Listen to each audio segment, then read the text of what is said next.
Hello, everyone. Welcome back to the Entree Results podcast. I'm excited about what we're going to talk about today because it directly relates to increasing your bottom line number. The topic for today is we're going to look at 3 widely neglected business growth strategies. These are 3 strategies that, as I look at different business owners I've worked with, my clients, people in the small business community, these are 3 areas that are often underemphasized. And I'm not sure exactly why. And what I mean by that is I look at the time and the money that's invested in these 3 categories. It is proportionally much lower than one would get in terms of the return on their investment of time and money. There's many other activities that people are working on where they get a much less return on their time and their money and their resources than these 3 that we're going to look at. Now, as we look at these 3, now of course some of these are prohibited because some people have a limiting belief or a limiting mindset about being able to effectively achieve these 3, or particularly 1 or 2 of these. But nevertheless, we are going to jump right in. So here's the outline of the 3 we're going to talk about today. Number 1 is it's all about customer retention. How do we keep the existing clients that we currently have? Number 2 is having an overall pricing strategy, which is pretty simple, doesn't take a lot of time, but it's often neglected. And third, how can we improve upon the frequency of purchase? What does that look like? So we're going to look at customer retention, pricing strategy, and frequency of purchase of our products and services. All right, here we go. Customer retention. Wow. There are many different studies out there. There's different numbers that can get thrown out, different percentages. And honestly, I don't know if anyone knows the true percentage, but it could be 6 times cheaper, 8 times cheaper, 10 times cheaper, maybe 12, 14 times cheaper to keep existing customers as opposed to going after new customers. Think about how much money, how much time, how much resources would be saved if small business owners, if we had just an amazing retention strategy. And a lot of people think that they've done a very good job in this area. But truly, I mean, there's only a few people I have ever met in terms of coaching that really have this figured out right off the bat. Everyone else that's taken some coaching or training or some books on how to retain their current clients. So I just came up with a couple ideas of how to go about doing it. It's really simple. And definitely as you create your marketing plan for next year, it's actually about November of 2014, we're looking at creating a marketing plan for 2015. This should absolutely be included in your marketing plan, a customer marketing retention plan. One thing to think about, and this is really simple, but how can you simply appreciate your existing clients? One tool that a lot of people have used is just handwritten notes. Now, there's also software you can use to make them look like they're your hand, where you can actually type it out. But what would it look like if you just gave your existing clients a personalized handwritten note in the mail that they read?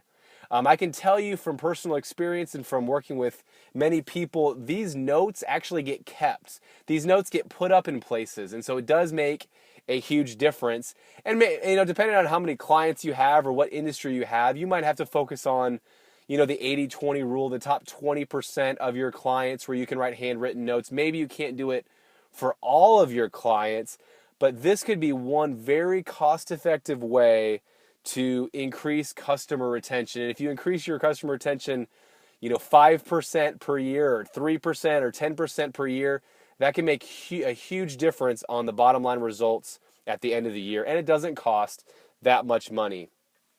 Bigger events that I've seen people have are customer appreciation events, inviting clients to come with you to sporting events or dinners or things like that.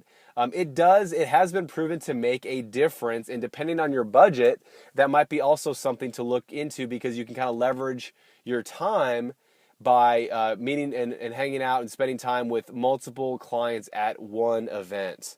The other thing to think about is a unique gift to send them. I know I've had a client who sent roses to all the mothers on Mother's Day, not just, simple, cheap little roses, like a gorgeous bouquet, like mouth-dropping, very high-end roses.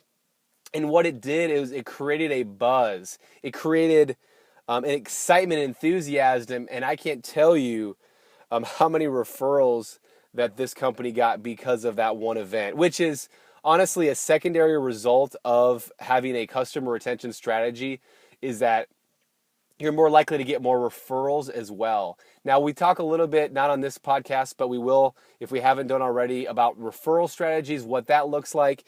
But in terms of customer retention, that's something to look like. So a specific thing that you can do and I can do is, just like we plan other things on our marketing calendar, it takes time to do these things. So we need to schedule time for ourselves or other leaders to put something on paper as a plan for customer retention, schedule it out, and figure out when, where, and how much it's going to cost to execute.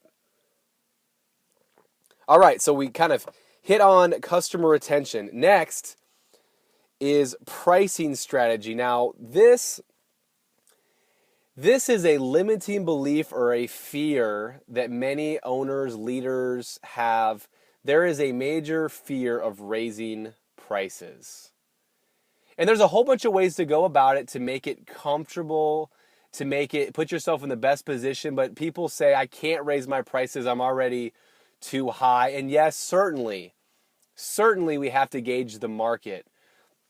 I'm just saying, from my personal experience with many business owners, is that a simple, noticeable, but not a large price increase every year is a great strategy. I've worked with many people who said, I'm going to raise my prices a certain percentage every year, 5% or 7%, or sometimes a little bit smaller, sometimes a lot greater, but they consistently raise their prices every year. And normally, these are the individuals that end up having the highest prices of anyone in their industry, and they've done it slowly and methodically over time to get to that point. They didn't start out there. They worked their way up there, and they get to the point where they're probably the highest priced in their industry, but also most of them have the highest margins. They have the most profit for their company, and so they end up making the most amount of money.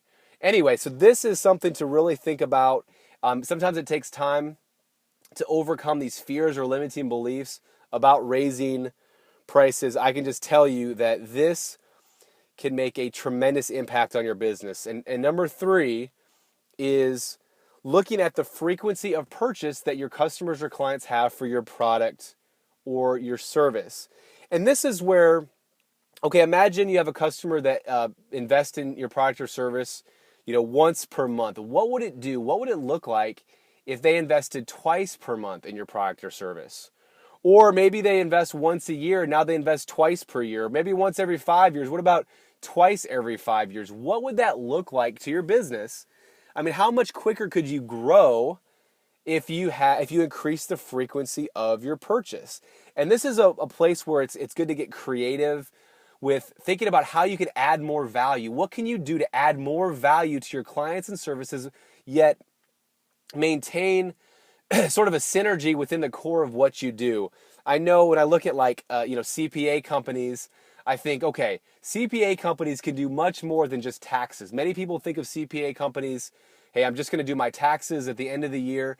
But there are many other services, proactive services, consulting services that can actually benefit the small business owner in a way much greater than just doing the taxes. So what would it look like if if CPA companies worked with clients throughout the entire year and not just those times of year when they had to get the taxes finished? Not only what would it do for the company in terms of increased revenue, but how much would it help their client even more? Because everything we're talking about here, it is, yes, it's about increasing your business, but it's also, you want to continue to add value to your client. So think about how you could better serve and help the clients that you service. In recap, these 3 areas, you nail these 3 areas, you knock these 3 areas out, at least just do one of these 3 extremely well, improve on these 3 areas, and it'll make a ginormous impact on your business. Number 1 is customer retention. Number 2 is a pricing strategy. Number 3 is frequency of purchase. Thanks for listening. I hopefully gave you a lot of good content in a very short amount of time. But in the meantime, live a life of truth. Live a life of empowering others, and certainly not least, live the life of pursuing this pursuit of freedom. Again, this is Jared Polak of Entree Results.